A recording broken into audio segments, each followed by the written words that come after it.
हर महादेव। और यहाँ पहुँचने के बाद जो वाइब आ रही है ना, मैं उसके बारे में आपको बिल्कुल भी एक्सप्लेन नहीं कर सकता हूँ।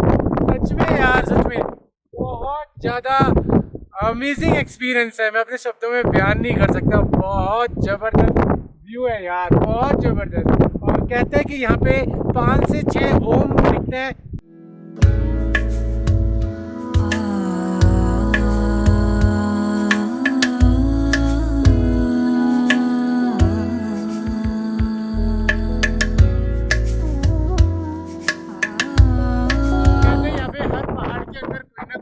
बस्ती है और सेम एज इट इज जो आपको ऊपर की तरफ पहाड़ नजर आ रहा है उसके अंदर भी मूर्त दिख रही है। मैं भी आपको थोड़ी देर में एक्सप्लेन करता हूँ फोटो लगा के।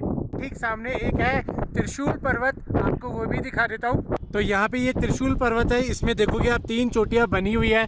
थोड़ा करीब से दिखाता हूँ आपको, अब आपको समझ आएगा कि 3 चोटी है, इसको त्रिशूल पर्वत कहा जाता है। बाकी अगर आपको ये वाला पहाड़ सामने नजर आ रहा हो तो इसके अंदर आपको दिखेंगे नंदी जी, शेर और साथ में शिव भगवान देखने के लिए मिलेंगे आपको। बस मैं अभी आपको मार्क करके बताता हूँ कहाँ कहाँ क्या क्या नज़र आने वाला है।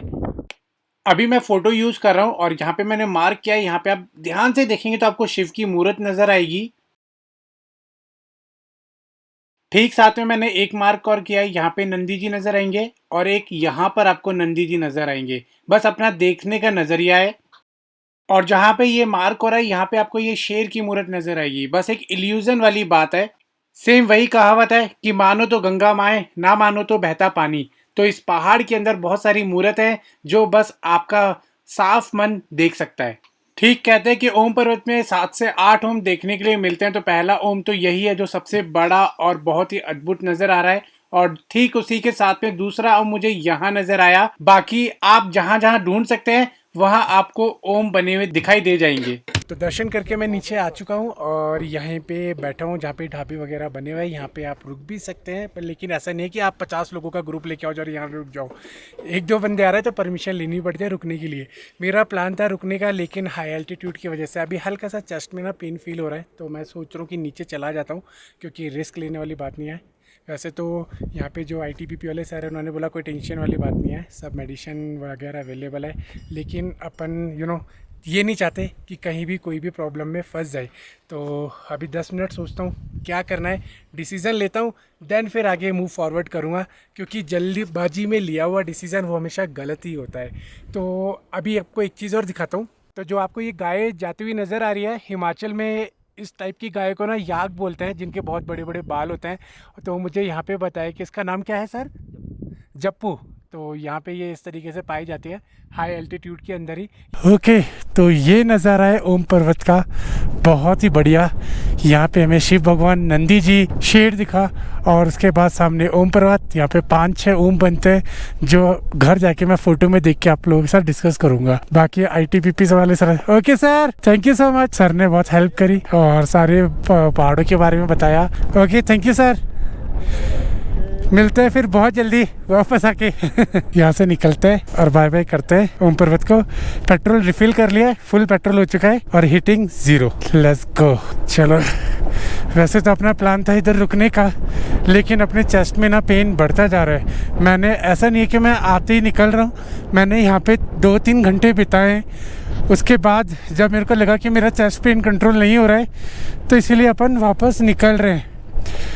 हाँ, फिर यार बॉर्डर सिक्योरिटी एरिया है और आज ही सुबह सर बता रहे थे कि चाइना वालों के साथ झड़प हुई है ऊपर की तरफ चेक पोस्ट जो बना हुआ है। अपना जो हेल्थ की कंडीशन है वो देखना पड़ेगा। अभी हम लोग ऑलमोस्ट 14,000 फीट पर है, 13,800 कुछ है। तो इसलिए हो सकता है कि क्लाइमेट की वजह से मेरे चेस्ट में पेन बढ़ रहा हो। और सर भी बता रहे थे कि हम जब यहाँ रहते हैं तो नॉर्मल रहता है और जब हम लोग नीचे चले जाते हैं तो हमारी भी चेस्ट में पेन होता है, क्योंकि हमें यहाँ के क्लाइमेट की आदत हो चुकी है।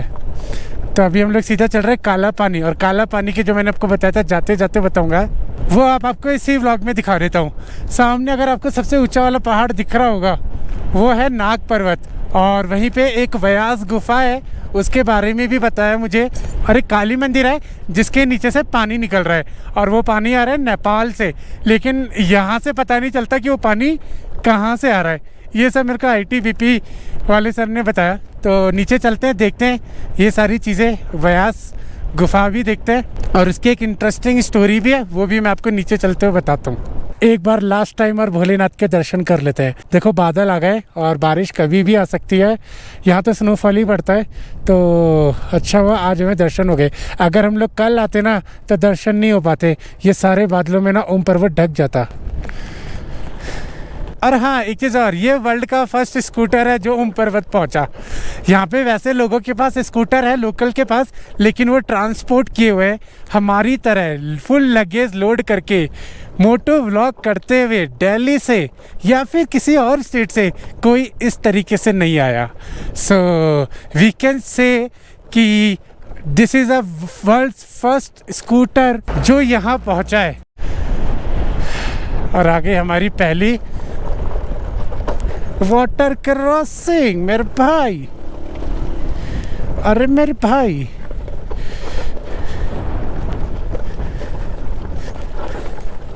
तो ओम पर्वत से हम लोग पहुंच गए हैं काला पानी, और काला पानी में ये काली माता का मंदिर पड़ता है जहाँ पे वो बताया गया कि उनके चरणों के नीचे से पानी निकल रहा है। तो अंदर चलते हैं, देखते हैं और आप लोगों को भी दिखाते हैं। तो अपन ने जूते यहीं उतार दिए हैं, अब चलते सीधे अंदर। ओके चलो जी, बहुत ही सुंदर बनाया हुआ है यार। साइडों में बहुत ज़्यादा फूल खिले हुए हैं। तो अभी जब मैं नीचे आया तो काला पानी की चेक पोस्ट पे मेरे को बोला कि सर आप तो ऊपर रुकने वाले थे। फिर मैंने बताया कि मेरे चेस्ट में थोड़ा थोड़ा पेन हो रहा है, तो उन्होंने पता छूटते बोला बहुत सही डिसीजन लिया, आप नीचे आ गए और आप सीधा नीचे ही चले जाना, रुकना नहीं। बस ये दर्शन करने थे जो आपको दिखाने हैं। और ऐसी छोटी छोटी घंटियाँ भी लगाई हुई हैं बिल्कुल गेट तक, बहुत सुंदर लग रहा है।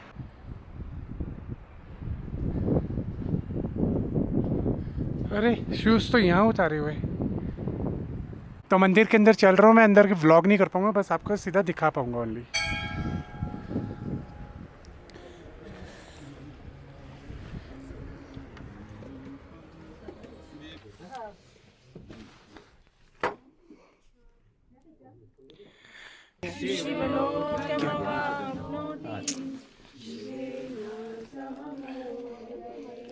जो पानी बताया था ओके, तो यहाँ से काली नदी का उद्गम।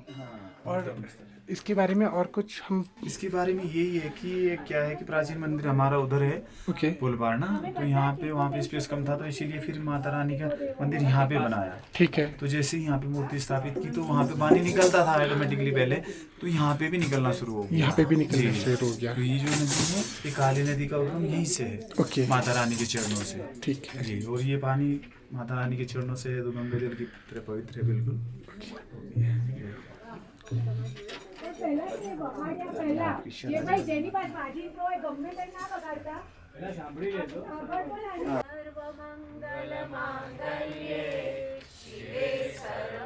और ठीक साथ में है हनुमान जी का मंदिर।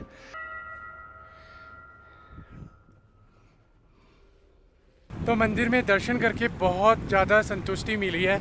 बाकी अभी व्यास गुफा भी देखते हैं कि वो किस तरफ है, वो ब्रिज क्रॉस करके पता लगेगा।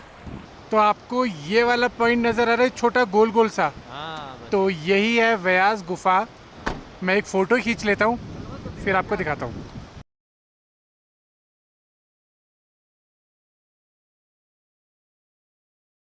तो यही वो गुफा है जिसके अंदर आर्मी के ऑफिसर्स गए थे और अंदर से आवाज़ आई थी कि यहाँ दोबारा मत आना, और उसके बाद कोई गया नहीं है उस गुफा के अंदर। और यही कहानी है इस व्यास गुफा की जो आपको पड़ते काला पानी में। काला पानी में आपको 3 चीज़ देखने के लिए मिलेगी। फर्स्ट नाग पर्वत, जो आपको वो बिल्कुल छोटा सा नोकीला सा पर्वत दिख रहा है वो नाग पर्वत है। आपको जब काला पानी से ओम पर्वत की तरफ जाएंगे तो क्लियर नजर आएगा। दूसरा काली माता मंदिर जिनके चरणों में से रिवर जा रही है और जिसका नाम पड़ा है काला पानी, और पीछे बताया था मुझे वो आ रहा है नेपाल से। तो ये सेकंड इन्फॉर्मेशन थी। थर्ड इन्फॉर्मेशन ये व्यास गुफा जिसके बारे में मैंने आपको बता दिया। तो अगर आप ओम पर्वत जा रहे हैं तो पहले काला पानी पड़ेगा 9 या 10 किलोमीटर पहले, तो आप यहाँ पे ये चीज़ें देख के जा सकते हैं, आते टाइम भी देख सकते हैं। ओके, तो काला पानी से निकल रहे हैं हम लोग अब सीधा नीचे गुंजी की तरफ। तो यहाँ से दिख गया नाग पर्वत।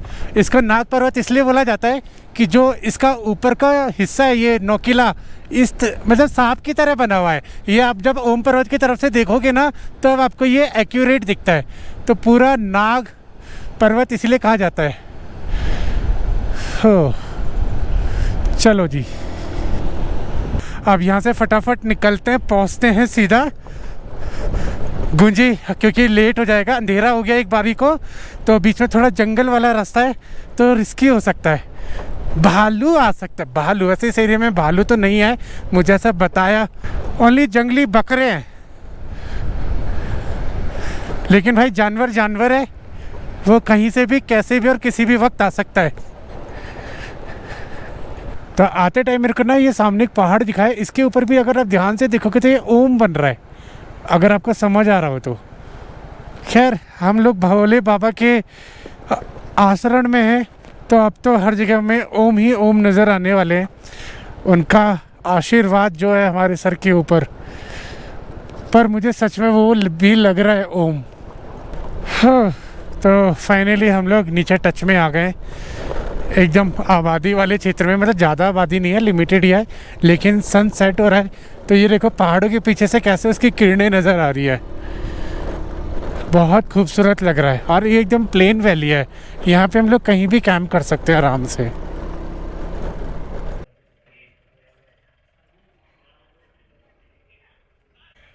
तो मुझे लगा था कि शायद जो चेस्ट में पेन हो रहा है वो शायद हो सकता है कि अपना ट्रैवल करने की वजह से हो रहा हो और ऑफ रोड किया है कि उसकी वजह से हो रहा हो, लेकिन अभी मैंने बीपी नापा है, आपके सामने आ रहा है 157 और नीचे का 18, तो उसकी वजह से मेरा चेस्ट पेन बढ़ रहा है। तो अभी मैं टैबलेट वगैरह ले लेता हूँ बीपी की, क्योंकि आजकल मैं रात में ले रहा हूँ, मुझे सुबह ले लेनी चाहिए थी अगर इस तरीके का ट्रैवल करना चाहिए था।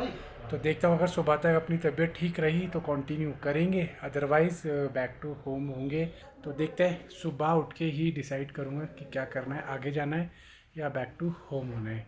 तो मैंने ये होम स्टे ले लिया है, यहाँ पे जैसे पांग वैली में लद्दाख जाते हैं तो इस तरीके से बेड लगे हुए हैं, 1000 रुपीज़ पर डे, मतलब 1000 रुपीज़ एक बंदे का चार्जेस है, जिसमें डिनर और ब्रेकफास्ट दे रहे हैं। तो अपन आज यहाँ रिलैक्स करेंगे, सुबह उठेंगे, देन देखते हैं क्या होता है, वो आपको अगले व्लॉग में पता लग जाएगा। तो पता है ना आपको क्या करना है, वीडियो को लाइक करना है, चैनल को सब्सक्राइब करना है, इंस्टाग्राम का लिंक दिया डिस्क्रिप्शन में, जाके फॉलो कर लो। मिलते हैं अगले वीडियो में, टिल देन।